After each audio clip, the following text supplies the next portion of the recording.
Introduction to Nia and the village of Lomoni. Nia lived in Lomoni, a village seemingly forgotten by time. Surrounded by rolling hills and dense forest, it was a place where change came slowly, if at all. The air carried the scent of wood smoke and freshly tilled earth, but for Nia, the village felt suffocating, like a cage she couldn't escape. At 28, she had already lived a lifetime of sacrifice. Her days began before dawn, fetching water from the well and preparing breakfast for her father and younger brother, Malik. Her father, once a robust farmer, was now a shadow of himself, bedridden and dependent on her care. Malik, at 16, was a bundle of restless energy, his dreams of escaping Lomoni a constant source of friction. The weight of responsibility. Nia's world revolved around her family. Her mother's death had thrust the weight of the household onto her slender shoulders years ago, forcing her to abandon her education. Now, as a seamstress, she stitched tirelessly, earning just enough to keep food on the table. Her hands bore the marks of her trade, calloused fingers and pricked thumbs, but the villagers rarely noticed. To them, she was just another unmarried woman, past her prime, destined to fade into obscurity. As she walked through the village, whispers followed her like shadows. Poor Nia, some would say. Others were less kind, sneering at her plain clothes and tired eyes. Their words were knives, each one cutting deeper than the last. But she endured, for Malik, for her father, for the fragile threads holding her family together. Dreams deferred. In the quiet moments of the night, after the chores were done and her father was asleep, Nia would sit by the dim light of a kerosene lamp and sketch. Her drawings were bursts of color and life, stark contrast to the grey monotony of her reality. She drew sweeping landscapes, portraits of imagined faces, and fantastical creatures. Art was her escape, a fleeting reminder of the dreams she had once harbored. As a child, she had dreamt of studying in the city, of becoming an artist whose work could inspire others. But those dreams had been buried beneath layers of duty and sacrifice. Now, her sketches were hidden away, folded neatly under her mattress, a secret she guarded even from Malik. The encounter. One humid afternoon, as Nia walked to the market to deliver a completed order, she heard a familiar voice call her name. Turning, she saw Zara, a childhood friend who had left Lomoni years ago. Zara was unrecognizable, her skin glowed with health, and her clothes were modern and vibrant. Beside her stood a man who appeared equally well off, his arm draped casually around Zara's shoulder. Nia. It's been so long, Zara exclaimed, though her tone carried a hint of condescension. They exchanged pleasantries, but Zara's sharp eyes took in every detail of Nia's worn appearance. You haven't changed a bit, Zara said, smiling in a way that wasn't entirely kind. Still in Lomoni, I see. And still, sewing, was it? The word stung, but Nia forced a smile. Yes. Life here keeps me busy. Zara laughed, a tinkling sound that seemed to mock Nia's every word. Busy with what? This place hasn't changed in years. But then again, neither have you. Nia clenched the handle of her basket, her knuckles turning white. Zara's words stayed with her long after the encounter, echoing in her mind like an unwanted refrain. Despair and reflection. That evening, Nia sat by her father's bedside, dabbing his forehead with a damp cloth as he murmured in his sleep. Malik was in the corner of the room, scribbling in a notebook, oblivious to her turmoil. She wanted to tell him about Zara, about how it felt to be reminded of everything she had lost. But the words caught in her throat. What would be the point?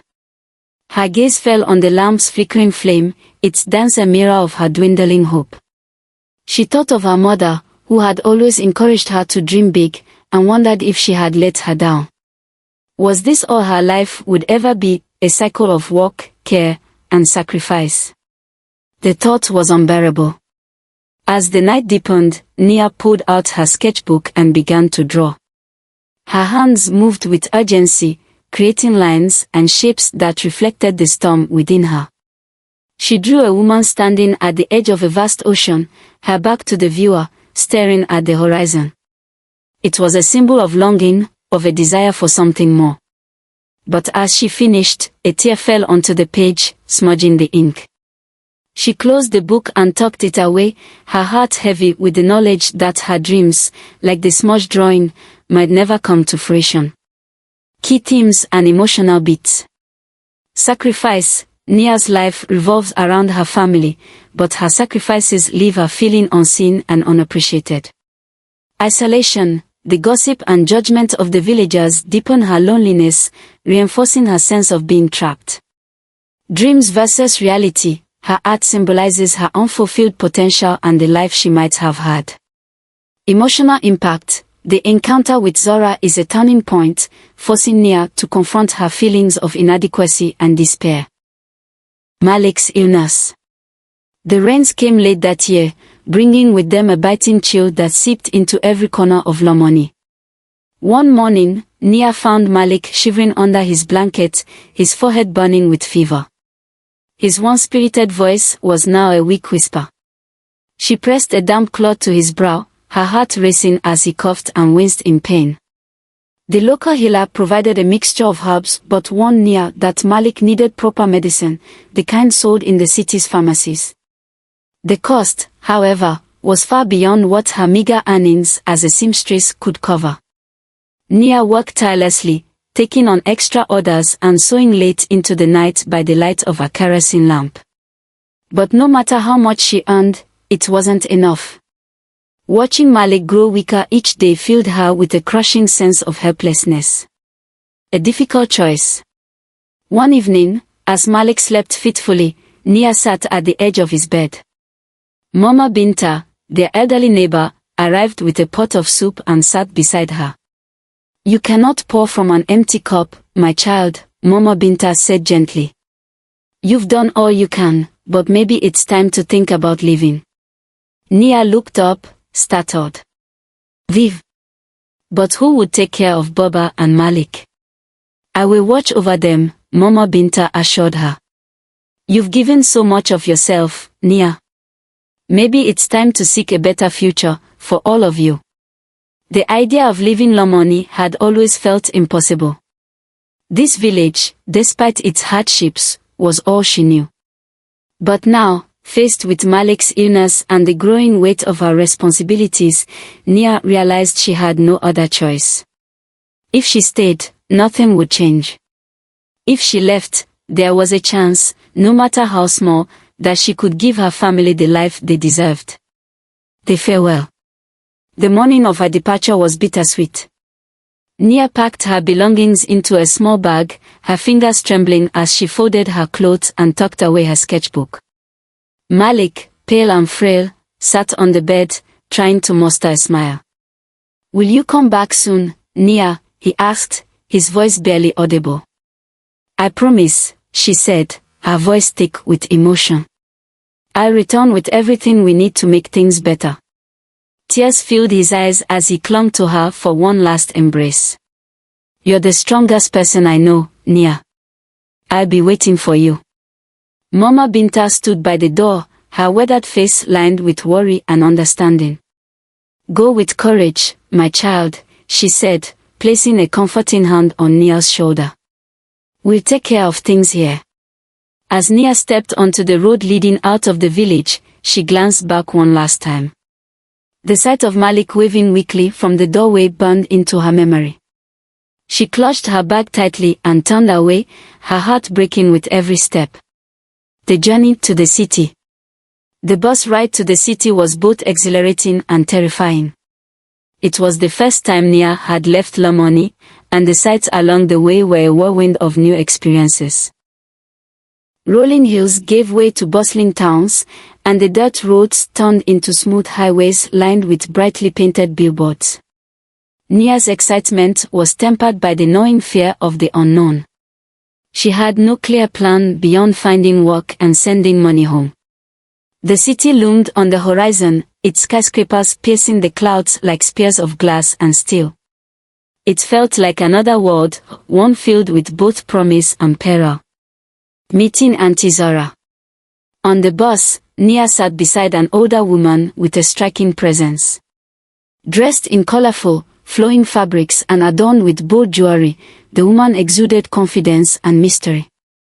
She introduced herself as Auntie Zora and seemed to sense Nia's unease. "You're not from the city, are you?" Auntie Zora asked, her sharp eyes studying Nia.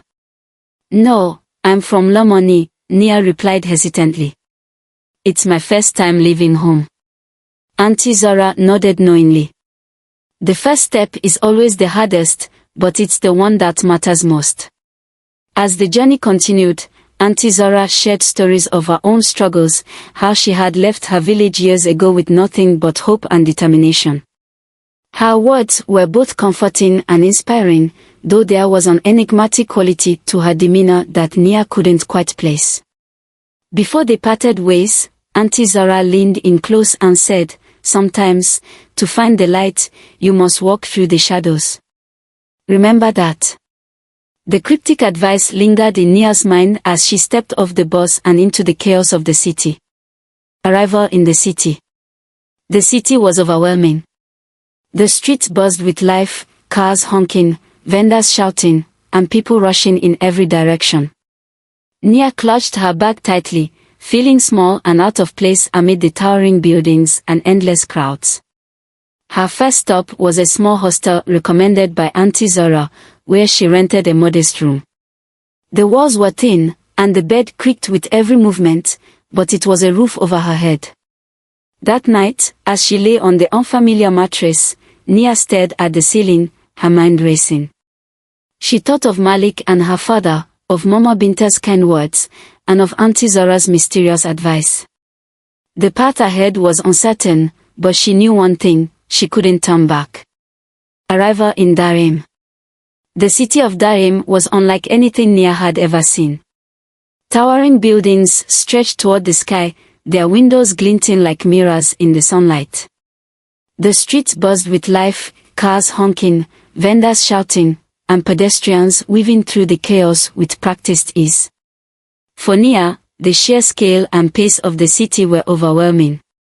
She clutched her bag tightly, her heart pounding as she tried to navigate the unfamiliar streets. Her first challenge was finding a place to stay. The hostels she passed were either full or far beyond her budget. After hours of searching, she stumbled upon a rundown building in a crowded neighborhood. The landlord, a gruff man with sharp eyes, offered her a tiny, dimly lit room with peeling walls and a single, creaky bed. It wasn't much, but it was all she could afford. Exhausted, Nia collapsed onto the bed, staring at the cracked ceiling as the sounds of the city filtered through her window. The search for work. The next morning, Nia set out to find work. She walked for hours, clutching a worn envelope of sketches she hoped would impress someone, anyone, willing to give her a chance. Yet, rejection met her at every turn. Employers either dismissed her outright or demanded skills she didn't have. By late afternoon, her feet ached, and her spirits were low. As she passed by an art gallery, its glass doors swung open, revealing a burst of color and light. Intrigued, Nia hesitated before stepping inside. The gallery was a sanctuary of creativity, its walls adorned with paintings that seemed to tell stories. Nia's eyes widened as she absorbed the beauty around her, momentarily forgetting her exhaustion. A chance encounter. The gallery owner, a middle-aged woman named Madame Ilara, noticed Nia lingering near a painting. Her sharp but kind gaze swept over Nia's modest attire and tired posture. "Do you like art?" Ilara asked, her voice cutting through the stillness. Nia turned, startled. I love it," she replied, her voice barely above a whisper. Ilara raised an eyebrow. "And do you know anything about it?" Without thinking, Nia stepped closer to the painting she'd been admiring.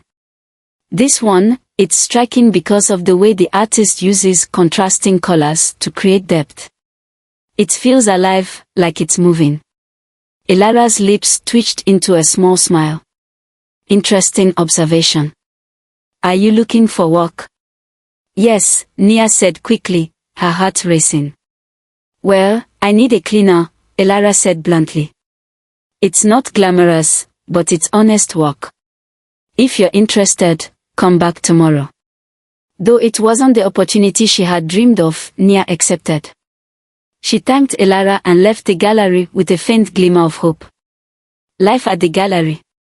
Nia's job at the gallery was demanding but manageable.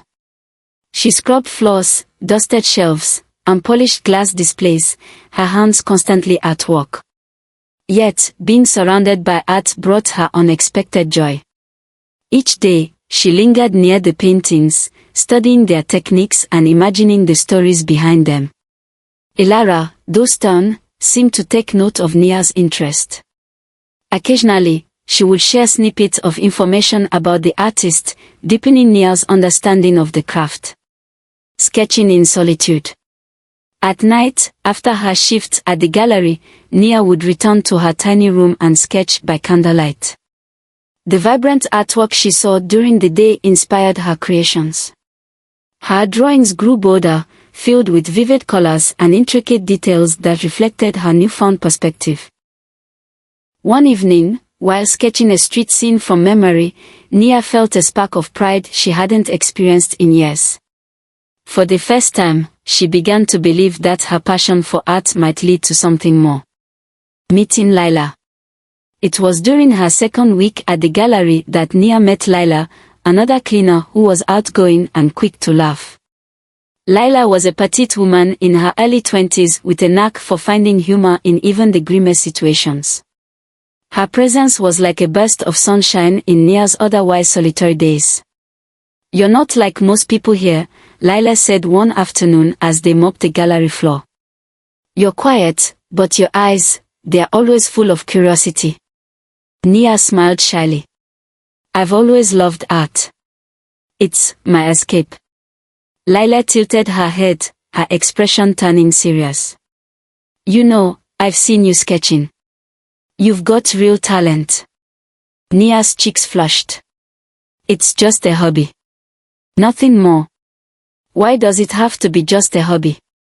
Lila asked, leaning on her mop. You're surrounded by art every day. Use this place as your stepping stone. Believe in yourself, Nia. If you don't, no one else will. Lila's words lingered with Nia, planting a seed of hope. For the first time, she began to consider the possibility of pursuing her dreams, even in the face of uncertainty. A moment of inspiration. One quiet afternoon, while the gallery was nearly empty, Nia stood before a painting that had captivated her for days. It depicted a lone woman standing in a field of wildflowers, her arms outstretched toward a golden sky. Something about the image resonated deeply with Nia. It was as if the woman in the painting was reaching for freedom, for a future beyond her current circumstances. Moved by the painting, Nia decided to recreate it in her sketchbook that night. She added her own touch, drawing the woman as a reflection of herself, with hints of the village she had left behind in the background. Encouragement and growth. As weeks passed, Nia grew closer to Lila, who continued to encourage her. One day, you'll have your own work hanging in this gallery, Lila teased with a wink. Nia laughed, but the thought stayed with her. Could it really be possible? Could she, a seamstress from a remote village, find her place in the world of art? Though doubts lingered, Nia couldn't ignore the fire growing within her. The city was still overwhelming, and her struggles were far from over, but for the first time, she felt a glimmer of purpose. Nia's days in Durham grew longer as she struggled to balance her responsibilities.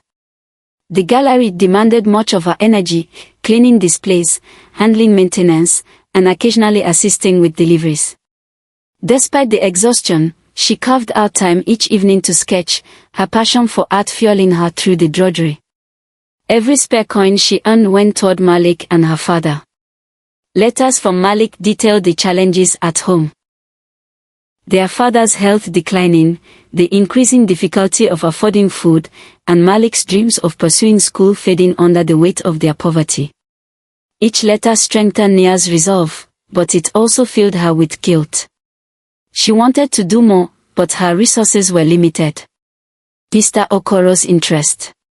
One afternoon, while dusting a display, Nia didn't notice Mr. Okoro, the gallery's meticulous curator, standing behind her. A tall, serious man with a sharp eye for detail, he noticed her carefully tucked sketchbook on a nearby table. "What's this?" he asked, flipping through the pages before Nia could respond. "That's mine," she stammered, her heart sinking. She was sure she would be scolded for bringing her personal work to the gallery. Instead, Mr. Okoro's brow furrowed as he examined the sketches. "You have an interesting style," he said after a pause. "Your use of color and perspective, it's unrefined but promising." Nia blinked, unsure how to respond. "Keep practicing," he added. "And bring your sketches to me when you're ready. I might be able to help." From that moment, Mr. Okoro became an unlikely mentor. Though curt and demanding, he gave Nia invaluable advice, teaching her about composition, contrast, and storytelling in art. Under his guidance, her sketches improved, and her confidence grew. Malik's letters. Malik's letters arrived every few weeks, written in shaky but determined handwriting. He described their father's worsening condition and how Mama Binta did her best to care for them, though her age made it difficult. Malik's words were laced with worry, but he always ended on a note of encouragement, urging Nia to keep working toward her goals. One letter stood out. Malik wrote about a neighbor who mocked their family, saying Nia's dreams in the city were a foolish gamble. The words stung, but Nia folded the letter carefully and tucked it away, vowing to prove them wrong. Financial struggles and a cruel twist. Just as Nia began to feel a glimmer of stability, her landlord dropped a bombshell: the rent for her tiny room was being raised. The increase was significant, far beyond what her current income could cover. Desperate, she worked longer hours at the gallery and accepted odd jobs cleaning houses in the evenings. Her exhaustion grew, but the thought of Malik and her father kept her going. The stress began to take its toll. Her sketches grew darker, reflecting her fear and frustration. For the first time, Nia questioned whether her sacrifices were worth it. She had left Lomoni to build a better future, but here she was, barely surviving. A shocking betrayal.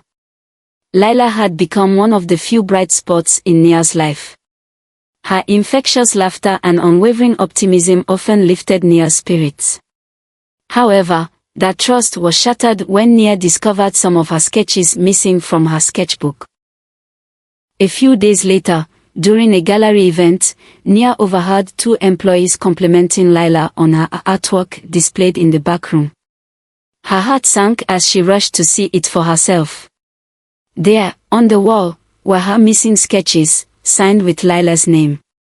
Nia confronted Laila after the event, her voice trembling with anger and hurt. "Why would you do this? Those were my sketches." Laila's face flushed with guilt but quickly turned defensive.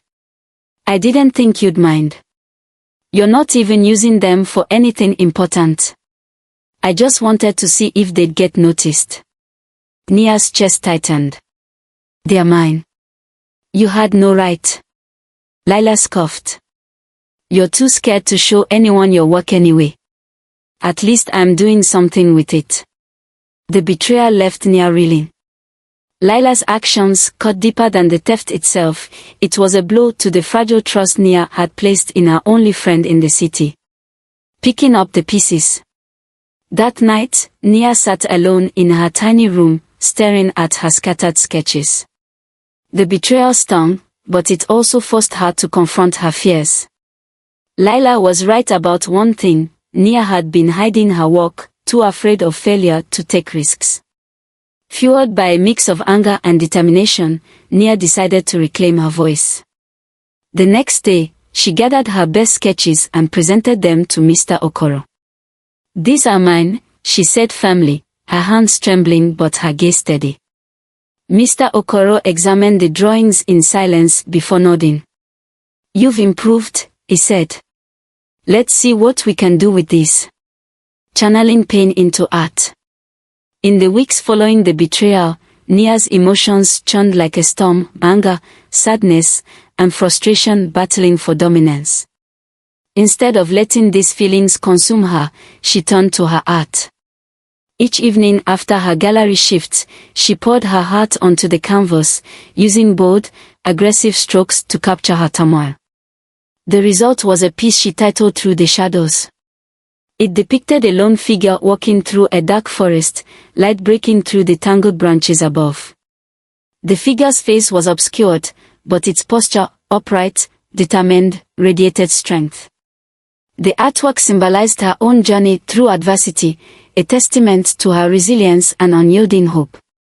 When she showed the piece to Mr. Okoro, his reaction was uncharacteristically emotional. He studied it in silence, his fingers brushing his chin. "This," he finally said, "is powerful. Raw and real. I want to feature it in our next exhibition." Nia stared at him, her heart pounding. "You mean, you want to display my work?" "Yes," he said firmly. "It deserves to be seen." The letter from Lomoni. Just as Nia began preparing for the exhibition, a letter arrived from Mama Binta.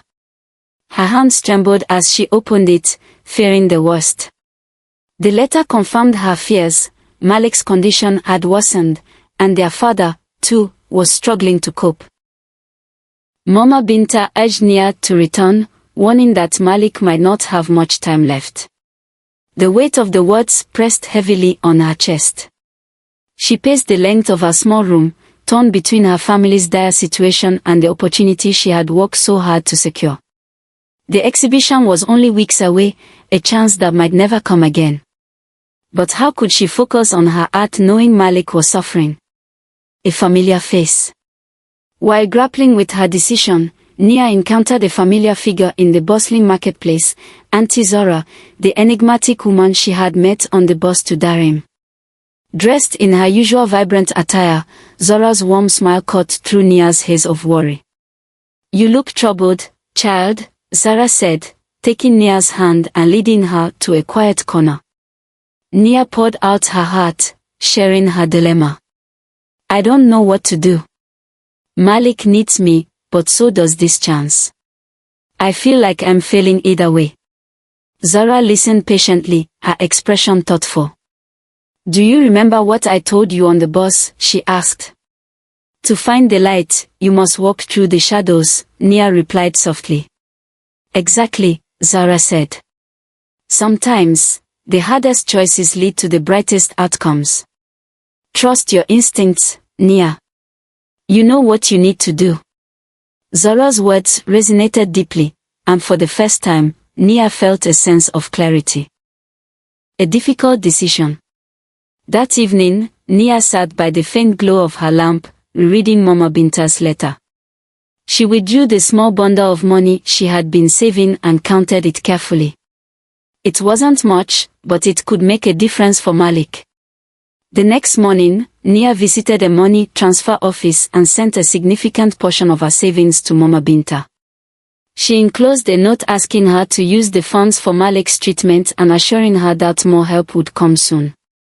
As she walked out of the office, a wave of guilt and relief washed over her.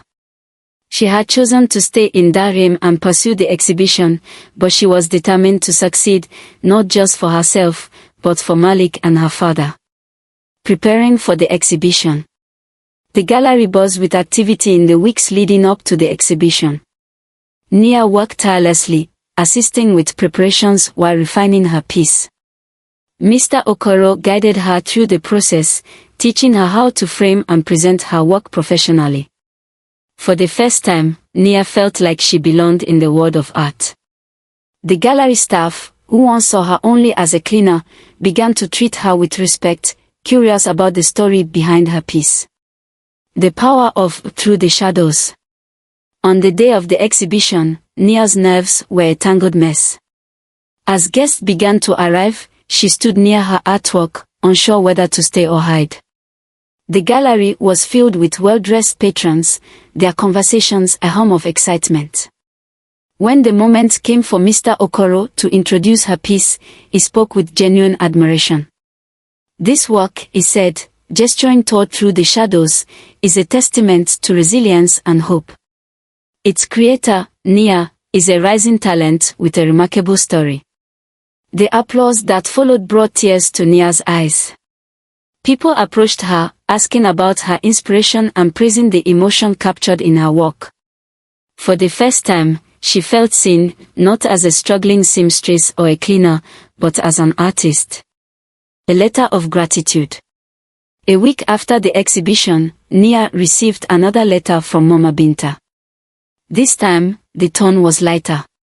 The money Nia had sent had allowed Malik to see a proper doctor, and his condition was beginning to improve.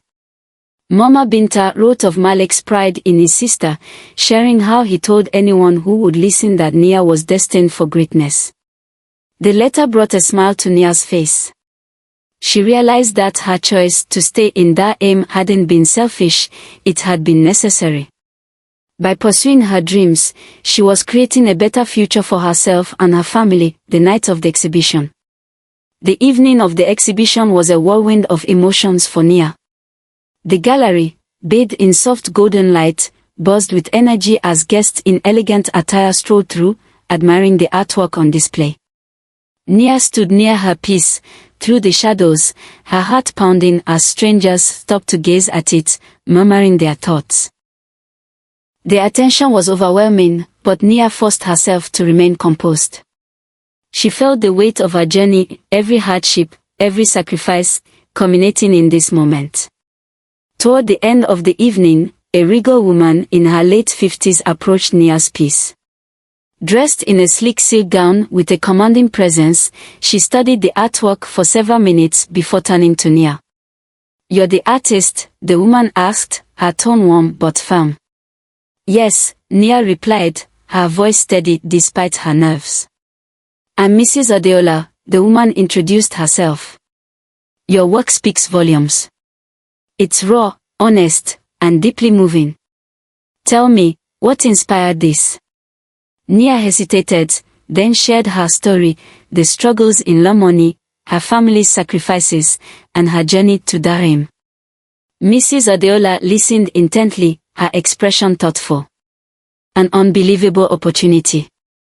After hearing Nia's story, Mrs. Adeola smiled. "I admire your resilience, young lady. I'd like to commission you for a series of paintings. Something that reflects the strength and beauty of untold stories like yours." Nia's breath caught. A commission. It felt unreal. I'd be honored," she stammered. Mrs. Adeola handed her a business card. "We'll arrange the details soon. And don't worry about materials or cost, I'll take care of everything. Focus on creating." As Mrs. Adeola walked away, Nia stood frozen, clutching the card tightly. For the first time, the possibility of true financial stability felt within reach. Returning to Lomoni. With the advance payment from Mrs. Adeola's commission, Nia purchased medicine, clothes, and other supplies for her family.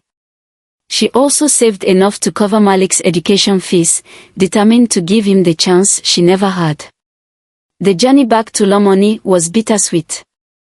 The village hadn't changed, the same dirt roads, the same humble homes, but Nia felt like a different person.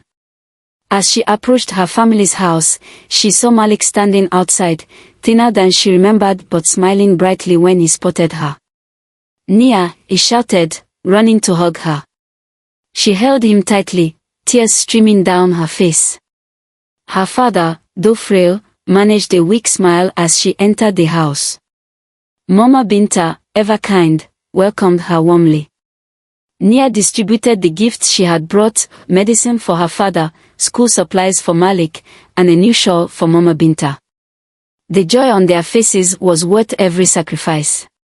The villagers' change of heart. Word of Nia's return spread quickly through the village.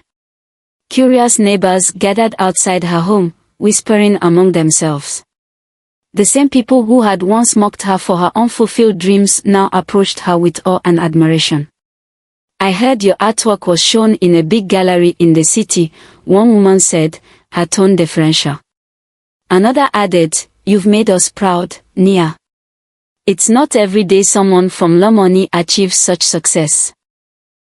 Nia accepted their praise graciously, though part of her still remembered their earlier ridicule. However, she realized that their change of heart wasn't just about her, it was about the hope her story brought to the village. If she could rise from hardship, perhaps others could too. Reconciliation with Lila. While visiting the market, Nia unexpectedly ran into Lila. Her former friend looked nervous, her eyes darting away as soon as they met Nia's. But Nia approached her, unwilling to let their story end on a bitter note. "Lila," she said gently, "how have you been?" Lila hesitated, then sighed. "Nia, I've been awful. What I did to you was unforgivable. I was jealous, and I acted out of fear. I'm so sorry." Nia studied her, noting the sincerity in her voice and the regret etched on her face. After a moment, she said, "I was hurt, Lila, but I've learned that holding on to anger only weighs you down. I forgive you." Lila's eyes filled with tears. "Thank you, Nia. You've always been kinder than I deserved." The two women talked for a while, sharing updates on their lives. Though things wouldn't return to how they once were, Nia felt lighter knowing she had let go of the past. A glimmer of hope for Malik.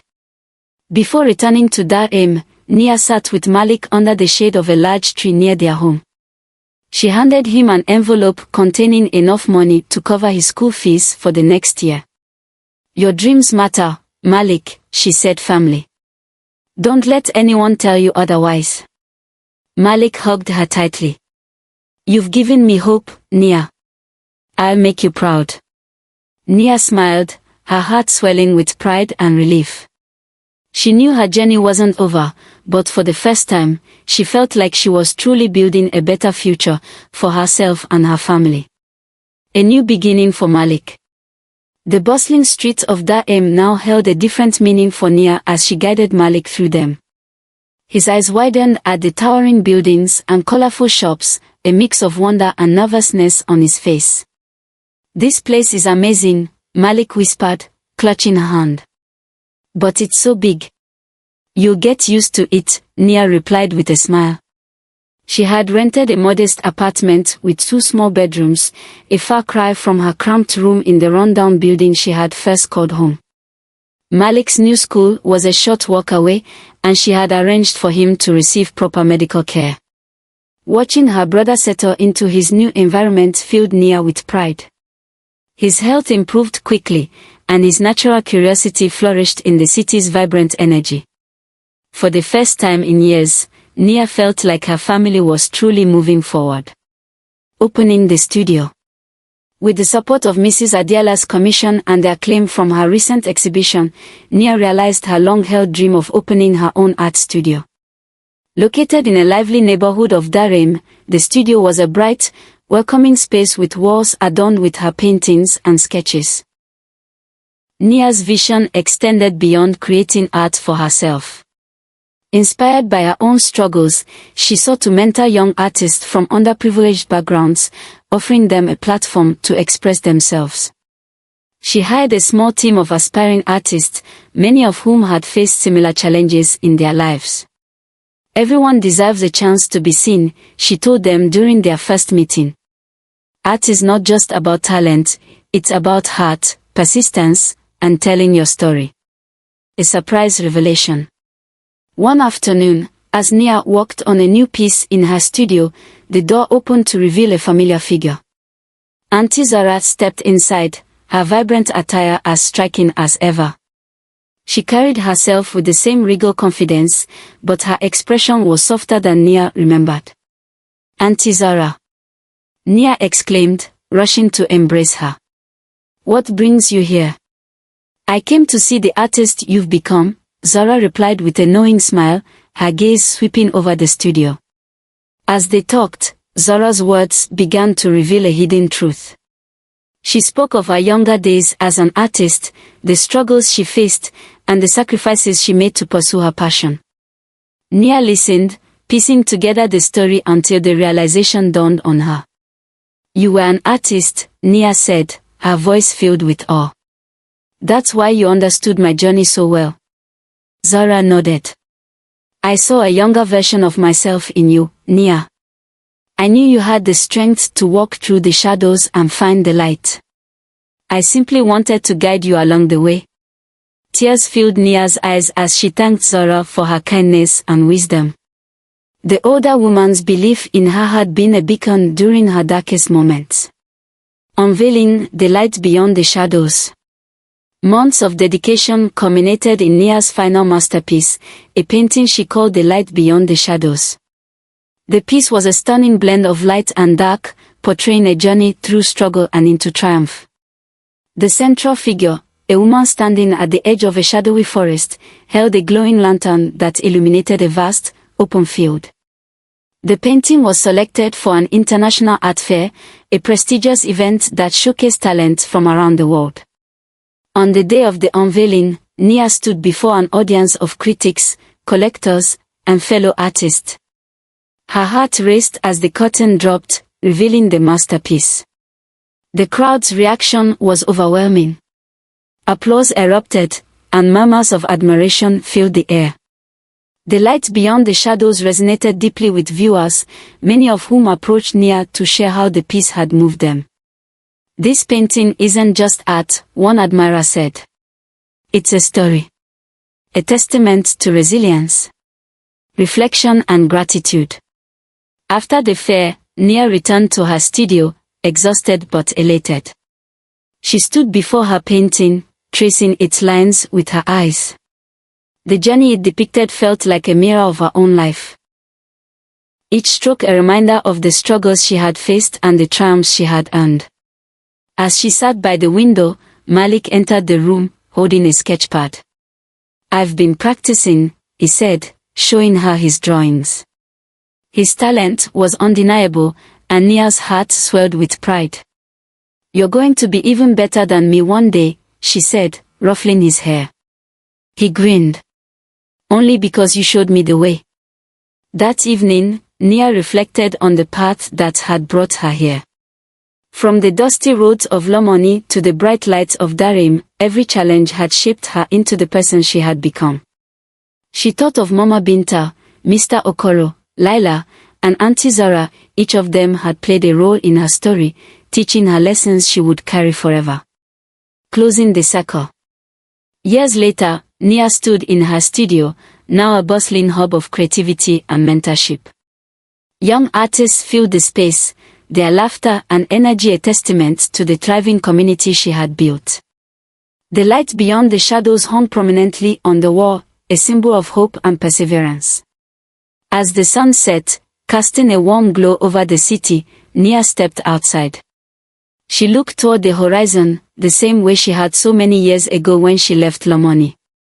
This time, however, she felt no fear, only gratitude for the journey and excitement for what lay ahead.